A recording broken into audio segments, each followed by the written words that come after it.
So what's up guys? So ito hot topic ito sa mga coin groups. May mga naghahanap nitong sinasabi nilang 1971 na 1 peso, which is part ng Filipino series. So sa mga kapwa ko collector guys, for sure alam nila or alam namin na yung Filipino series na piso is meron lang year 1972 at saka 1974. Sa 1974 guys, merong proof coin na piso, and mostly nasa ano to guys, no? Nasa proof set. So ngayon, 1971 yung hinahanap ng mga iba. Nasabi ay bibilhin daw ng 80,000 pesos. So yun yung latest na nakita kong post guys, no? Hindi ko lang na screenshot. So binibili daw nila ng 80,000 pesos. So saan nga ba galing ito guys? Kung napanood niyo yung KMJS before, so nauna nang pinalabas itong 1971 kasi naging usap-usapan nga ito guys na meron daw malaking value.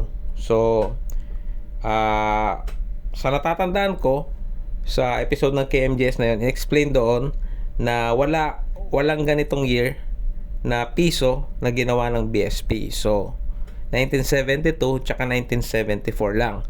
And saan galing ito guys? So itong pattern or itong sinasabi nilang 1971 na piso, possible na meron itong pattern or mga die na ginagamit sa paggawa ng mga medals, no? So isa yon guys. Then kung mapapansin niyo, although hindi pa ako nakakita ng actual nitong coin na ito guys, possible na mas mababa yung timbang kasi kailangan mo siyang putpurin yung kabilang side para maimprenta itong 1971 na design na no limit angere.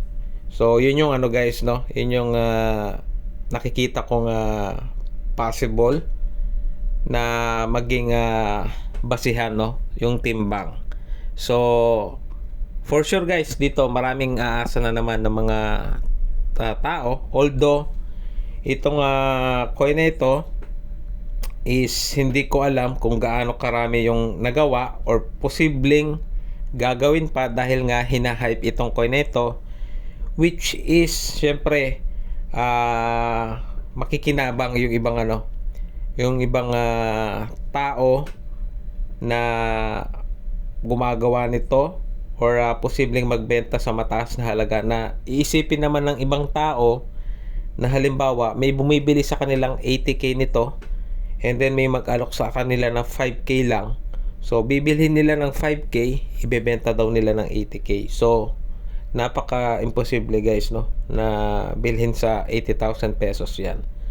So pinapa-alalahanan ko na lang kayo guys. Kayo, nasa sa inyo naman guys yan kung maniniwala kayo or hindi na binibili talaga ng mahal na halaga itong sinasabi na ng coin. But anyway guys, ganun pa man, yun yung take ko dito sa 1971 na ito, kasi marami na rin ako nakikita nga nagpo-post or naghahanap nitong 1 peso na 1971. So sa amin mga collector guys, walang ginawa ang BSP na ganyang coin. So mananatili pa rin na yung 1971 na gawa-gawa lang talaga ng mga ibang tao para makinabang at makapag-samantala sa ibang tao. So yun lang guys para sa video na ito. Muli, maraming salamat sa panonood.